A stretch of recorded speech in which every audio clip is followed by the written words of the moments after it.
and says, now you do know that Elvis is recording your song, and you do know that Elvis don't record anything that he don't publish, or at least get half the publishing. Dolly Parton is a name that has echoed through the halls of music history for decades. Known for her glitter, big hair, and even bigger heart, Dolly has long maintained a reputation for kindness, humility, and staying above the drama, but behind that sweet southern charm lies a woman of grit, strategy, and fire.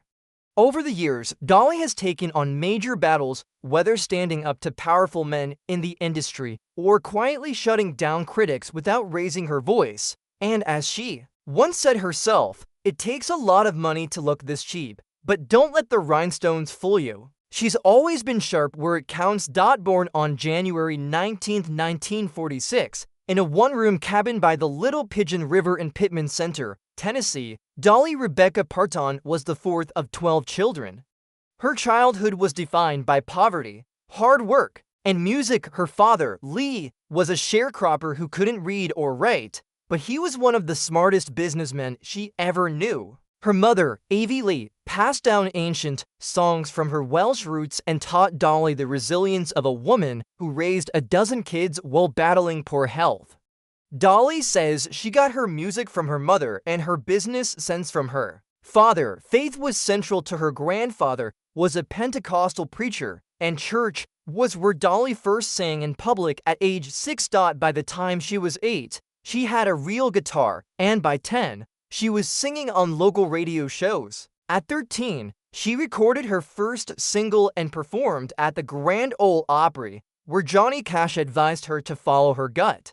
She did. After graduating high school in 1964, she packed her things and headed to Nashville the very next day. She began as a songwriter, penning hits for stars like Hank Williams Jr. and Kitty Wells before signing with Monument Records.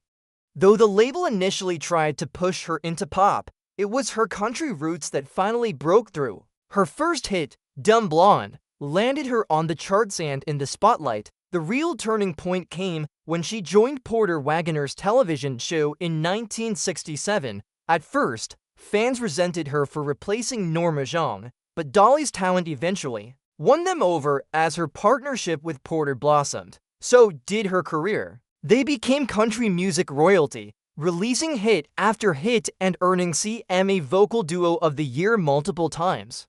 But Dolly's solo career lagged behind until she took control.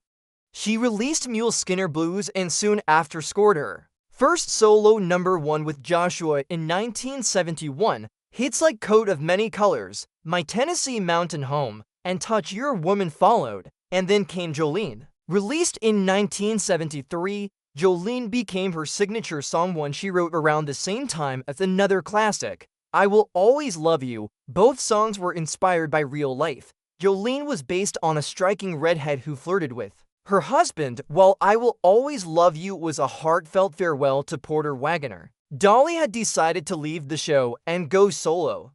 She wrote the song as a goodbye, played it for Porter, and he cried. He let her go, but with one condition. He wanted to produce the record, and he almost wasn't the last to touch it. Elvis Presley wanted to record I Will Always Love You, but his manager demanded half the publishing rights. Dolly stood firm and walked away from the deal. That decision earned her millions in royalties years later when Whitney Houston turned it into a global phenomenon. By the end of 1974, Dolly had 3 solo #1 hits, and her career had officially taken flight, but leaving Porter didn't end things peacefully. In 1979, he sued Dolly for $3 million, claiming breach of contract and seeking a share of her profits. It was messy, painful, and public. Still, Dolly settled and eventually forgave him. Years later, they reconciled, and in 2007, just before Porter's death, Dolly was by his side. She even performed I Will Always Love You in his honor at the Grand Ole Opry. The song that began with heartbreak came full circle as a farewell once more, while her professional life was often in the spotlight. Dolly kept her personal life guarded, especially her marriage to Carl Dean. They met on Dolly's first day in Nashville, outside a laundromat. He called out that she'd get sunburned, and she invited him over to her aunt's house. Within a week, he introduced her to his parents. They eloped in 1966. Just 2 years into her career, Carl avoided fame like the plague. He never gave interviews, skipped red carpets, and rarely appeared in photos. But he was Dolly's rock. They were opposites. She loved the spotlight. He preferred his barn in Brentwood. Their relationship worked because of those differences. They gave each other space, yet remained completely devoted. He only ever attended one industry event, the BMI Awards, in 1966, and told her never to ask again.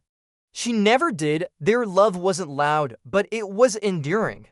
They celebrated 50 years of marriage in private, renewing their vows in a small ceremony. Carl passed away in 2025, and Dolly later said no words could describe the depth of their bond. While Dolly has built her career on love, resilience, and empowerment, there was one moment, one person who got under her skin: Barbara Walters. In 1977, during a televised interview, Walters pressed Dolly hard. She critiqued her appearance, her wigs, her figure, implying Dolly didn't need to look that way, it was meant to cut, but Dolly didn't blink.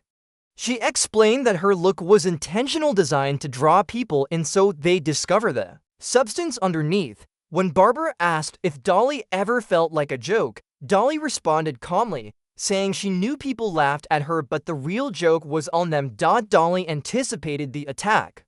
In her memoir, she admitted people warned her about Walters' tactics, but she wasn't afraid. She didn't play the victim.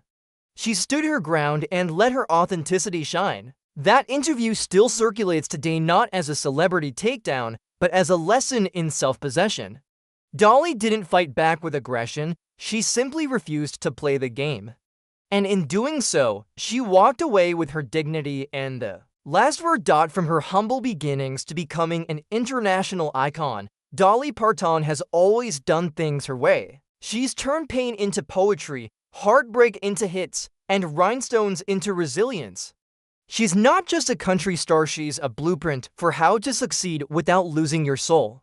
And if there's one thing we've learned from her story, it's this: never underestimate a woman with a guitar, a dream, and a smile that hides a spine of steel.